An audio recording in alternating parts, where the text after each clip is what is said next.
আমি অবাক হয়ে শুনি। আশৈশব নানা কিছুর মধ্য দিয়ে আমাদের বেড়ে ওঠা, গড়ে ওঠা, সামনে এগিয়ে চলা। হায়রে কবে কেটে গেছে শৈশবের কাল। শৈশবের কিন্তু সব কথা জলজ্যান্ত দেখতে পাচ্ছি। বিপ্লব মানে পরিবর্তন, ইতিহাসে কোনো কথাই শেষ কথা নয়। এই যে আমরা কথা বলছি তাতে আমার ফাদার তিনি আসেন না। কোনো কিছু উন্নয়নের কোনো চেষ্টাই থাকবে না যদি না তুমি ভালো আর মন্দ দুটো তফাৎটা না বোঝে। যে এটা আমার মাতৃভাষা, এটা আমার অধিকার। একটা অনিশ্চয়তার মধ্যে কাটাতে হয়নি যে আমার কি হলো, আমার কি হবে, কবে আমার চাকরি হবে।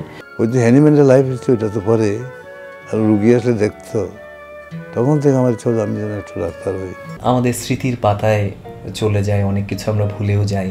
শৈশবের কোথাও তো মনে নাই, কিন্তু কৈশোরের অনেক কথাই আমার মনে আছে। সঙ্গীতের পরিবেশে আমার জন্ম, আমার বাড়িতে সঙ্গীতের প্রশিক্ষণ হতো। ছেলেবেলাটা এরকম ছিল যে একটা আমাদের পরিবারে একটা খুব উদারনৈতিক একটা আবহাওয়া ছিল। নিউজ পেপার থেকে পড়তে হবে, শিখতে হবে। আমি কিন্তু ছোটবেলা থেকে বই পড়ার খুব একটা নেশা ছিল। 48-এ যখন ঢাকায় আন্দোলন হলো তখন সেখানে মিটিংয়ে যেতাম, মিছিলে যেতাম। ছোটবেলা থেকে ছবি আঁকি, কার্টুন আঁকি, তো আমি ভাবলাম যে আমি এই পোস্টালে ছবি আঁকবো। জীবনযাপনের পরিবেশ এটাই আমাকে পরিচালিত করেছে। আমরা সবাই একটা জায়গা থেকে এসেছি যেখানে আমরা ফিল করলাম যে এটা মেয়েরা কেন নির্যাতিত হচ্ছে। আমি বড় হলে চলবে না, আমার সমাজকে বড় করতে হবে, আমাকে দেশকে উন্নত করতে হবে। বললেন যে তোমাদের ভাষা আন্দোলন আমাদের করতে হবে, তা না হলে আমাদের বাংলা ভাষায় কোনো স্বীকৃতি থাকবে না। ভাষা আন্দোলনে যোগ দিলাম, আবার আমাদের কলেজে যে রাষ্ট্রভাষা সংগ্রাম পরিষদ হলো, উনি যখন এসে বললো যে বাংলা রাষ্ট্রভাষা হবে না, উর্দু অ্যান্ড উর্দু অ্যালোন, তখন তো ঢাকা বিশ্ববিদ্যালয়ের ছাত্ররা দাঁড়িয়ে স্ট্রেট বলেছে নো নো নো। যাদের মধ্যে অনিষ্টি নাই এরা জীবনে কিছু করতে পারবে না, সাময়িক করতে পারবে। পরিবারের নামক যে একটা প্রতিষ্ঠান আছে, এটা হলো মোস্ট ইনফ্লুয়েন্সিয়াল। আমরা কলাপাতাতেও লিখেছি এবং স্লেটেও লিখেছি। তখনকার মদন মোহন তরকারকার বই আমার মাই আমাকে পড়িয়েছেন। আমার মনে হয় শৈশব মানে সেই সময়টা যখন প্রথম চেতনার মধ্যে জেগে উঠি। বিশেষ করে আজকাল বাচ্চাদের শৈশব তো থাকে না।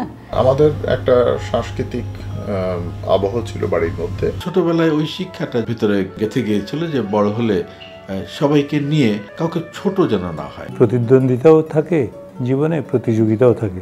নীতিবোধ যেটা, এটা কিন্তু ওই সময় গড়ে ওঠে। যা পেয়েছি হাতের কাছে তাই পড়েছি। তখন অবশ্য এত বেশি বই প্রকাশিত হতো না। কিছু কিছু স্মৃতি অত্যন্ত সুন্দরভাবে মানুষের মনে গেঁথে থাকে। স্মৃতি জিনিসটা এমন মনে হয় যেন একটা ছোট্ট খণ্ড খণ্ড চিত্র। আধুনিক উপন্যাসের মধ্যে প্রথম আমি নৌকাটা বই পড়েছি রবীন্দ্রনাথের। মাস্টারদা সূর্য সেন থেকে আরম্ভ করে জুলিয়াস পুচিকের ফাঁসির মঞ্চ থেকে পড়েছি। আমরা যখন সেকেন্ড ইয়ারে তখনই 62 ছাত্র আন্দোলন হয়। দ্রুতই কিন্তু রাজনীতির সাথে জড়িত হয়ে পড়ি।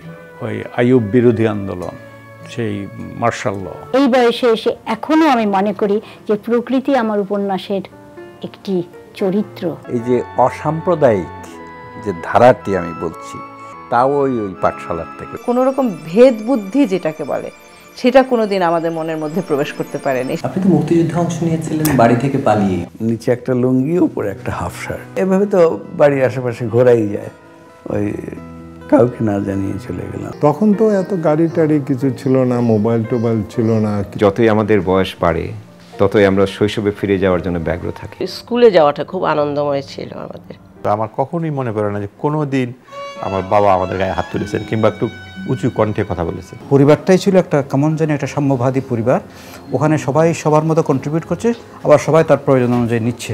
লক্ষ্য স্থির করে সেই লক্ষ্যের দিকে এগিয়ে যাওয়া, সেইটা সম্ভবত অষ্টম শ্রেণীতে ওঠার পর থেকে। ডিসোবিডিয়েন্স মুভমেন্ট, সেটাতে আমরা যোগ দিলাম যতটা আমরা পেরেছি। গ্রামে যারা থাকে তারা যত কিছু জানতে পারে প্রকৃতি এবং সম্পর্কে, সেগুলো আমি অনেক কিছু মিস করেছি। নাটকটি মুহূর্ত ছিল যখন কিনা একটা বিচ্ছিন্ন নিয়ন্ত্রিত দ্বীপের ভিতরে বৃহত্তর সমাজের যে আন্দোলন সেটা ঢুকে যায়। একটা সাধারণ মধ্যবিত্ত মুসলমান পরিবারের সাংস্কৃতিক চর্চার একটা ধারণা আমাদের বাড়িতে ছিল।